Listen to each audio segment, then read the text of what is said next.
नमस्कार, आपका स्वागत है हमारे खास कार्यक्रम हरियाणा डायरी में। इस कार्यक्रम का एक ही उद्देश्य है कि आप तक हरियाणा के हर उस विकास की जानकारी पहुंचाई जाए जो मुख्यमंत्री नायब सिंह सैनी के नेतृत्व में लगातार हरियाणा में किया जा रहा है। तो बने रहिए हमारे साथ और देखते रहिए हमारा खास कार्यक्रम हरियाणा डायरी।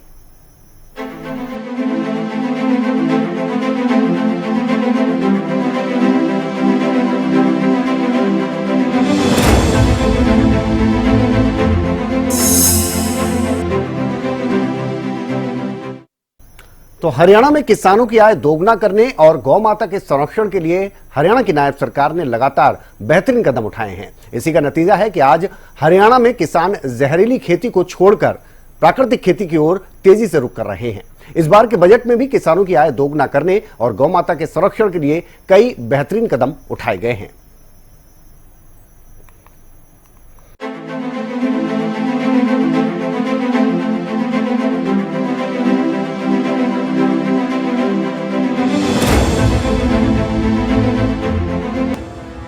हरियाणा की नायब सरकार किसानों को खेती में नई तकनीक और नए मेथड इस्तेमाल करने की सलाह दे रही है।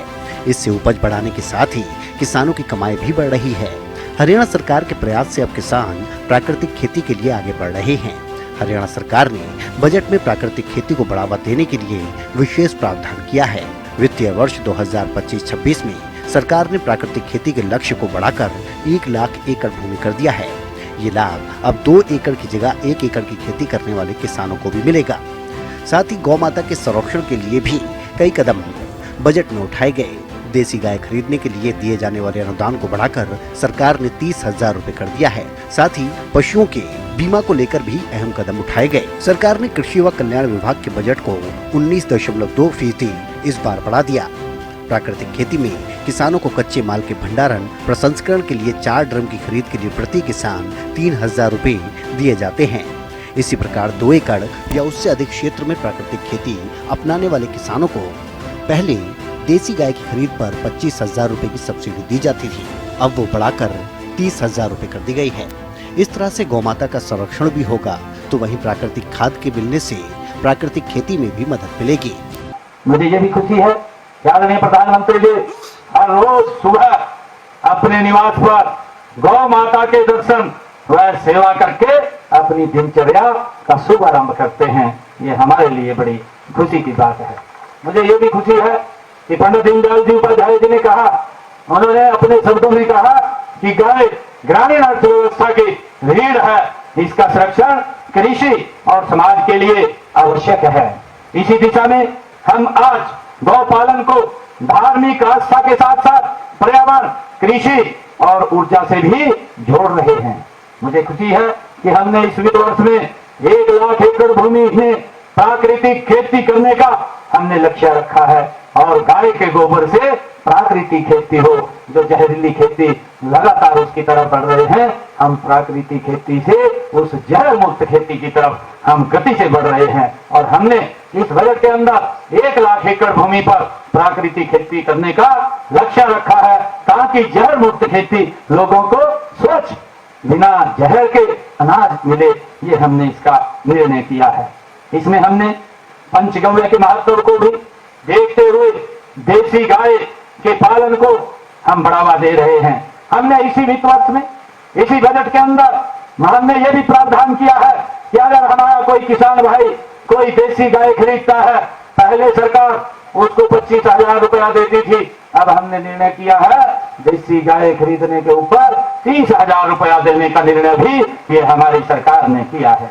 मुझे ये भी खुशी है कि हमने इस बजट के अंदर गौशालाओं के लिए लगभग 595 करोड़ रुपए का प्रावधान किया है और मैं आप लोगों को बताना चाहता हूं कितना बड़ा प्रावधान इन 10 वर्षों के अंदर 595 करोड़ रुपए का किया है। अगर हम 2014 से पहले की बात करें, 2014 से पहले मात्र 2 करोड़ था। 2 करोड़ के बाद इन 10 वर्षों में ये 595 करोड़ रुपया बजट का प्रावधान ये हमारी सरकार ने किया है कि गौ माता बेसहारा न रहे, बेसहारा न घूमे, वो नंदीशाला में जाए और वो गौशाला के अंदर जाए। मुख्यमंत्री नायब सिंह सैनी ने कहा कि हरियाणा सरकार किसानों की वित्तीय स्थिति में सुधार लाने और कृषि को और अधिक लाभदायक बनाने की दिशा में लगातार काम कर रही है। उन्होंने आगे कहा कि राज्य सरकार केंद्र सरकार की विभिन्न योजनाओं को भी प्रभावी ढंग से लागू कर रही है। उन्होंने कहा कि 2014 से पहले देश का कृषि बजट 24,000 करोड़ रुपए था, जो प्रधानमंत्री नरेंद्र मोदी के नेतृत्व में बढ़कर 1,26,000 करोड़ रुपए हो गया है। पिछले एक दशक में किसानों को नई तकनीक से जोड़ने, बेहतर सुविधाएं देने, उत्पादन बढ़ाने और उनकी उपज का उचित मूल्य देने के लिए कई योजनाएं शुरू की गई।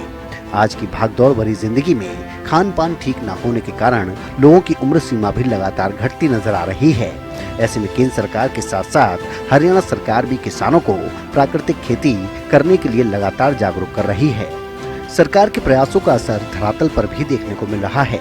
किसान अब प्राकृतिक खेती को तेजी से अपना रहे हैं और अपनी आय को दोगुना करने का काम कर रहे हैं। इसका फायदा न सिर्फ प्रगतिशील किसानों को हो रहा है, बल्कि पूरी मानव जाति को भी इसका बहुत बड़ा लाभ मिल रहा है। आज के समय में लोग प्राकृतिक खेती कर रहे किसानों से रसायन मुक्त सब्जी, फल और अनाज लेकर अपनी जीवन शैली में लगातार सुधार कर रहे हैं। साथ ही किसानों को भी उनकी फसल का उचित मूल्य मिल रहा है। यही कारण है कि लगातार किसान प्राकृतिक खेती की ओर रुख भी कर रहे हैं, जिसका पूरा श्रेय केंद्र की मोदी सरकार के साथ साथ हरियाणा की नायब सरकार को जाता है। तो मुख्यमंत्री नायब सिंह सैनी के कुशल नेतृत्व में हरियाणा प्रदेश लगातार विकास की ओर अग्रसर है। ऐसे में हरियाणा का हर वर्ग सरकार के कार्यों से काफी संतुष्ट भी नजर आ रहा है, क्योंकि हरियाणा सरकार का एक ही मकसद है कि प्रदेश के अंतिम व्यक्ति का विकास किया जा सके। फिलहाल हमारे खास कार्यक्रम हरियाणा डायरी में आज के लिए बस इतना ही। आप देखते रहिए हरियाणा न्यूज।